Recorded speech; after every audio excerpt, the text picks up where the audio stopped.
Hey, it's Arlesha. I'm a purpose-driven mover and shaker who embarked on a sabbatical for the first time in my career. Welcome to my first podcast. This season, I'm talking about what it means to be on sabbatical, to recharge your life, career, and purpose.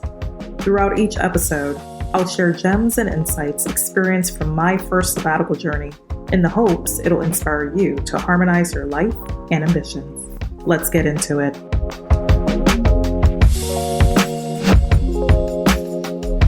This is part 2 of my Eat, Pray, Love special edition episode, a 3-part series. Before I get into the details of trip number 2, allow me to set the mood.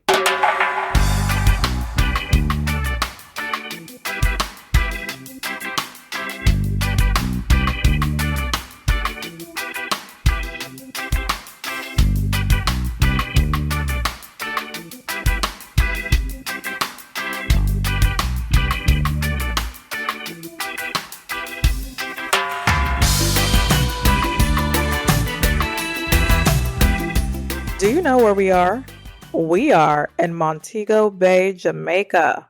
Montego Bay, a vibrant, sun-kissed paradise, an island where turquoise waters meets golden sands, a place of vibrant culture, stunning landscapes, and warm, tropical hospitality. I sound like I'm trying to sell you a timeshare right now. And you know it, Montego Bay was my love trip. To take a page from the beloved reggae legend himself, Bob Marley, I reframed it to be my one love trip. So technically, my sabbatical was an Eat, Pray, One Love experience. And yes, my experiences were out of order. But hey, I'm all about rewriting the rules and doing my own thing.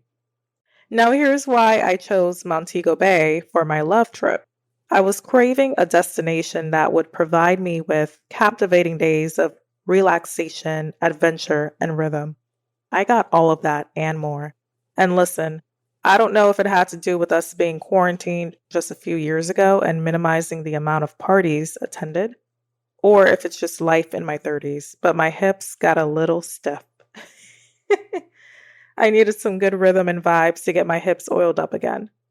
But I'll be transparent about my choice in Jamaica. Out of my travel experiences during the sabbatical, Jamaica was the one I didn't have crazy high expectations for. Now hear me out.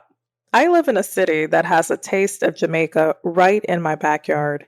I've got access to over 10 beaches, all of them about 10 to 20 minutes for me, Jamaican restaurants on almost every block, and the weather where I live is comparable to the Caribbean. So did I need to go to Jamaica for tropical adventure and relaxation per se? That's the question I asked myself when I was doing my intentional travel planning. The answer to that question is a reverberating yes. I realized that before I left and was reminded every day that the answer should always be a yes. My first learning and reminder that Jamaica brought me reminded me of a lyric to an old soul song by Marvin Gaye and Tammy Terrell that sings, "Ain't nothing like the real thing." No matter how close you are to a kind of experience, there is nothing like the authentic thing. Did you catch that gem? No matter how close you are to a kind of experience, there is nothing like the authentic thing. I think about metropolitan cities like a New York or Chicago that are populated with heritage enclaves like a Chinatown or a Little Italy. Living with access to these neighborhoods shouldn't stop you from vacationing in Italy, right? Exactly. For me, the island of Jamaica was a reminder to experience life authentically. One thing for sure, you can't hide from the authentic vibrancy that is Jamaica. From the art, the music, the food, the expressions of the people, the hospitable locals. It's different. It's a true, authentic experience. Not to mention, yes, I have access to a multitude of beaches, but there's nothing like the stunning, lush, natural landscape of mountains in the countryside that neighbors not too far out from the coast of serene beaches. One of my favorite parts was stepping away from the resort for a scenic drive out countryside.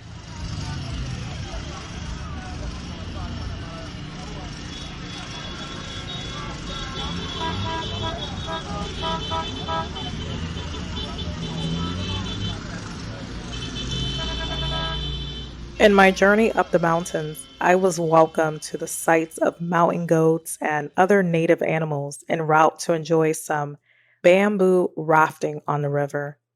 River rafting came with a natural limestone rock foot massage, and the raft experience came with refreshments like fresh sugarcane, pineapple, rum punch. It was great, so relaxing. And if you haven't seen it on the internet, the limestone massage happens by literally grabbing the rocks from the water, literally within the river, rubbing them to produce the pasty solution.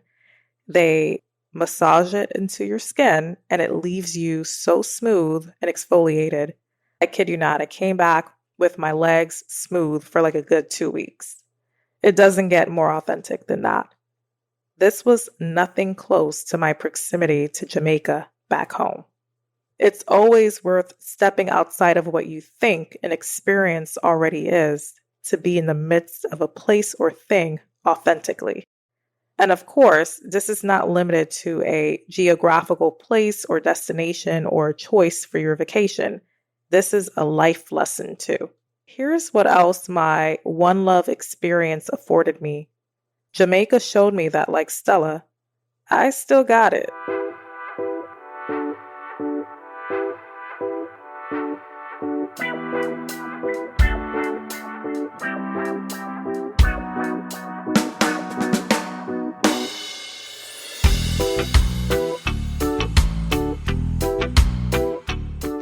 For those who got that book and movie reference a few seconds ago, I salute you. The reference is of a classic novel written by Terry McMillan and the 90s movie called How Stella Got Her Groove Back, starring Angela Bassett, who portrayed the character Stella. Stella was this overworked executive with a stagnant love life. She goes to Jamaica and she meets a young man in his 20s, about 20 years her junior, and they eventually fall in love. He moves to the States, and the rest is history between them. But when I say that Jamaica showed me that I still got it, I'm not talking about what you may be thinking. Don't get your head in the gutter. Stay with me here. Here's a little story. There was this gentleman. I first noticed him in the mornings after sunrise. Some mornings I'd walk along the beach shore before breakfast, and I would see the gentleman. Some mornings he'd be working out. Other mornings he'd go for a swim. I feel like we should give him a name. Let's give him a name. Let's call him George. Some mornings George would go for a swim, or he'd look out to the shore in deep reflective thought. And it dawned on me that, like me, he must be there solo too. Maybe. Then one day I caught George at the lunch buffet on the resort, and again, he's all to his lonesome. He must be here solo. I thought that for sure. Funny enough, there's a part in the movie when Stella first encounters Winston dining alone at breakfast at the resort. Stella was standoffish and resisted his pleasantries to start, but Winston goes over to her table to attempt to charm her, and with that patois smoothness kind of wins her over. Well, the accent wasn't that great in the movie, but I digress. And life would imitate art, because I figured, why not invite this gentleman, George, over to make my table of one a table of two? I waved at him, he came over, and he didn't hesitate. He came right along. And that 1 hour lunch with authentic Escovitch fish, dumplings, and fresh fruit was decorated with our intellectual conversation. We talked everything from the landscape of the tech industry and me giving him dating advice. Did you hear that? Me giving him dating advice. I mean, it is the love trip after all. He's an ambitious man, so I had to give him some tips on how to have proper game with a fellow ambitious woman. He also schooled me on a few things too. See, I told you when I said I still got it like Stella, it wasn't what you were thinking. My interaction with this man in Jamaica was another marker of the trip. And a few other men, but that's a different story for a different time. But here's what I mean when I say it was a marker for my trip. When you're on sabbatical, it can often be a time of hermitness. What I mean by hermitness is most of your time can be found in solitude, especially when taking a break from work and career activities. Think about it. You're not mixing and mingling with your industry peers as much, and not in the office keeping in sync with your coworkers or colleagues. That's why during a time off, it's important to bring people into your experience, even if it's just for a short time, or even if it means you'll never see them again. Coming back from the resort in Montego Bay, I went home with a few numbers, but more so, I enjoyed dynamic conversations and opened up my table more than once when I had the opportunity to do so. Open up your table. It means allowing yourself to be surrounded by people and perspectives. Opening up your table brings refreshment your way and also keeps you sharp, keeps you curious, keeps you versatile, keeps you conversational, keeps you extroverted, keeps you you, all while opening yourself up to learn something new.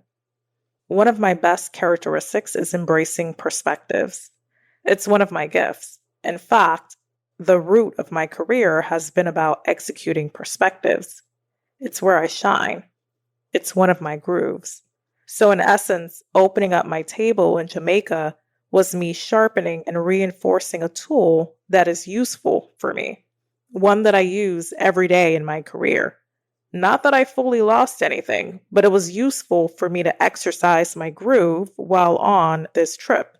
That's what I mean by getting my groove back. And as I opened up my table, people then opened up their table to me. I got access to some of the finest experiences on the island because of this. Again, in Jamaica, you'll find some of the most hospitable people. It reminds me of the night I joined a few folks on the resort for a night out in the town at a 3-story lounge and club. It was a quintessential basement reggae hall kind of vibe on the first floor. Think like a Sean Paul music video. And then as you go up the stairs, you get a different vibe. There's both an indoor and outdoor scenic lounge overseeing parts of Montego Bay. So I kid you not, I go downstairs attempting to get a bottle of Red Stripe at the bar, and I'm right across from the DJ. It's a very tight space. And the DJ and I make eye contact, and he invites me very politely to join him at his booth. He pulled his chair, gestured for me to take a seat, and just enjoy. No words exchanged, simply hand gestures, eye and body language to let me know that I was more than welcome to vibe and enjoy as his guest. He essentially opened up his table. That's the kind of hospitality I found each day on the island. From the poolside resort workers who would come over to ensure my drink was still chilled and not in need of another refill, to my driver who drove me out to the mountains and gave me extra time to enjoy anywhere else I wanted. Now that's love. And that was my trip to Montego Bay, Jamaica. I'm grateful for the insights gained while in paradise. Here's a recap of the gems. Embrace authenticity. Jamaica's vibrancy, found in its music, its people, art, food, inspired me to continue to embrace and seek out authentic experiences in my personal and professional endeavors. Get your groove on or get your groove back. This does not have to entail romance, y'all. But in seasons of sabbaticals or breaks, practice the elements that make you shine so that in the process of rust, those elements won't rust and are reinforced. Lastly, open up your table. Remain open to others and explore the different perspectives that can enhance your experiences and your world. If you liked today's episode, Share this episode with a friend. Invite them to join us on this Eat, Pray, Love escapade with us. And don't forget to download the episode. You know what to do. Be sure to subscribe so you don't miss out on new episodes from this season and future installments of Hey, It's Arlesha. And if you want more in-depth insights and gems, you can subscribe to my blog counterpart of this podcast. Until next time, I am sincerely yours.